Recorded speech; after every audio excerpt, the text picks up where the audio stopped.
Hi guys, welcome to my channel. Before starting, subscribe and like the videos, it really helps. The content from this video are taken from the web novel and manga series of Mushoku Tensei Jobless Reincarnation. Now please enjoy the video. Volume 9 Chapter 10 The Final Push Part 1. Sylphy's Perspective. It was noon, 3 days after we returned to the Magic City Sharia. During those 3 days, I talked to Rudy about a variety of things. The majority of the things that Rudy has done until now. Because Rudy was thrown away by the Oju-sama named Eris, it seems he bears a wound in his heart. Since then, supposedly he's ended up with that sort of feeling. I've heard a little bit of talk about the person named Eris Boreas Grarit in the royal palace. It seems she's an uncontrollably violent child, and she's a girl so reckless you wouldn't be able to think she's a human. After hearing about her from Rudy, she sounds a bit better than the image I have of her though. But, after she made it from Magic Continent to Asura Kingdom being protected, and then saying, "I don't balance out with you," there's no way that's the case. If I ever meet her, I'll absolutely give a word of complaint. After I said that to Rudy, with a pale face, I was told it would be better not to do it. It seems that Eris is really a strong girl. In my regard, I found it a bit unamusing. But, still, thanks to it becoming like that, I was able to reunite with Rudy. It's not all bad things. Huh? Didn't Rudy say he came here to investigate the teleport incident? Well, it's fine for him to have two objectives. We came up to the school gate of the Magic University. I had already returned to my usual appearance. The appearance of fits, for the time being, I'm going to wear Ariel-sama as to report. Yes. From here on out as well, I'm in your care. While making a bitter smile, Rudy lowered his head. After hearing the words, "I'm in your care," and thinking about the meaning of those words, I could feel myself getting red all the way to my ears. My face is hot. Ah, yeah. Me as well. Please take good care of me. With this, we're officially going out. Is what I think is fine to say, right? I'm happy. My heart feels light. I guess this is what it feels like to soar. Since I have to report to Ariel-sama, I head towards the student council room. Since it's lunch break right now, Ariel-sama should be in the student council room. I think about various things while walking. The things I want to do with Rudy are various. For example, going to town together to shop. But since I have to remain in the appearance of a boy, people might look at Rudy with weird eyes. But that's unrelated, isn't it? Yeah, as long as you have love. However, speaking of men, when it comes to ascertaining their love, they desire your body, right? That's right, Luke said it.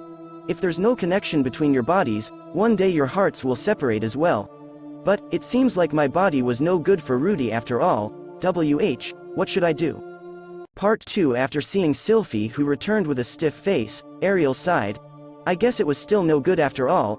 After all, I guess we were overdoing it this time. Ariel was reflecting on it. During the time when I was thinking about it, I thought it was a perfect strategy, but if I think really well, it seems like an impossible story. Who would, even under the danger of freezing to death, forcefully strip someone else's clothes off, I wonder? Well then, what to do now? According to the promise, she would be prohibited from meeting Rudeus though. That was just a means to make sure she wouldn't self-destruct. I think there should be some method or another to do it, but I can't think of the method.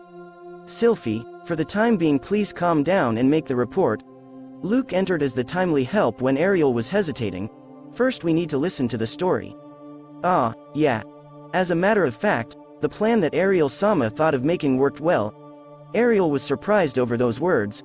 However, she didn't let that out in her voice. As royalty, she had received training in order to keep her inner thoughts from showing. I see.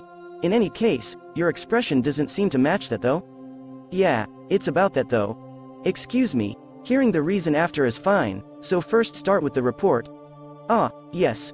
Ariel calmly listened to the report from Sylphy. How she carried out everything according to the plan. The two entered the cave and how everything went according to schedule. They conveyed their feelings to each other in front of the fire. While talking about that, Sylphy seemed absolutely happy, and that threw Ariel's heart into confusion. Then what was no good about it? Ariel's confusion was finally released when she heard about the occurrence of the problem that came up at the very end. And then Rudy was, that is, feeling down. It seems the reason he came to the Magic University as well was to look for a treatment method for that. What did you say? No, that's why. He came here for a cure to his impotency. No, excuse me, I lost myself a bit there. Ariel was surprised. She unintentionally let her voice out. She had heard that there were such rumors out there. However, she never could have imagined that was really the case. What did he think could be done about that, by entering the magic university? Even though this is a place where people learn magic, it's not a place to cure an illness. I see. In any case, to be useless when the time comes down to it. It seems like I underestimated the man known as Rudeus a bit. I did think he was dense, but I never thought he was a man who would shame a woman who gathers her courage.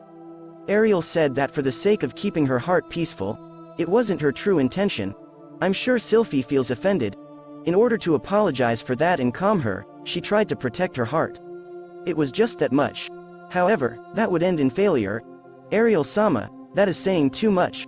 The one who said it in an aggravated tone was Luke, who had remained silent until now.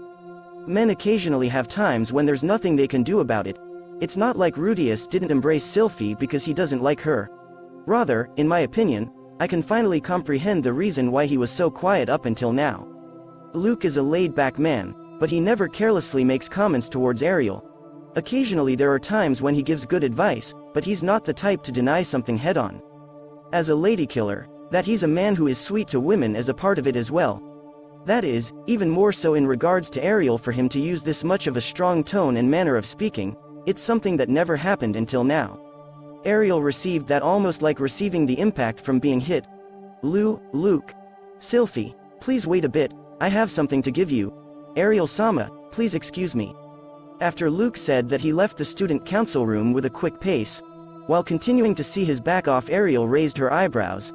I'm very sorry about that, it was an improper use of words. No, it's fine. But, for Luke to say something like that, it's unusual.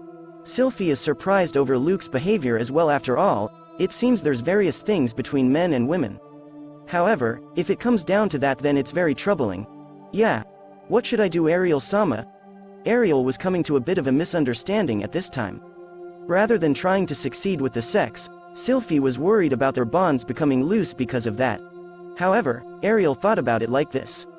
Sylphy, so you want to do it with Rudeus that much?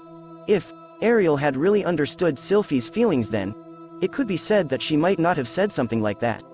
However, Ariel's thoughts were slipping into a bit of a different direction. What she was trying to remember were the ways she was taught to cure impotency in Asura Kingdom. Among royalty, in the case where you marry into some place, you have no choice other than to have children. Then it was a method to deal with the case if your partner was impotent. She was remembering it. Anyway, since it was from a time when she was still young and Ariel wasn't listening to it seriously, but there were a number of memories still remaining. How about having him drink alcohol? The impetus of alcohol. And then Sylphy did as Sylphy does and remembered the things from the other day. Rudy's appearance when he was having a drinking bout with Zenoba and the others in the dining hall. That time, Rudy hadn't been drinking, but Batagati was in good humor. I see now, I'll try it and see. Two women with no experience. They started to make a plan to use the momentum of alcohol in order to push down a single man. That's it guys, thank you for watching. Subscribe if you want more and don't forget to like the videos.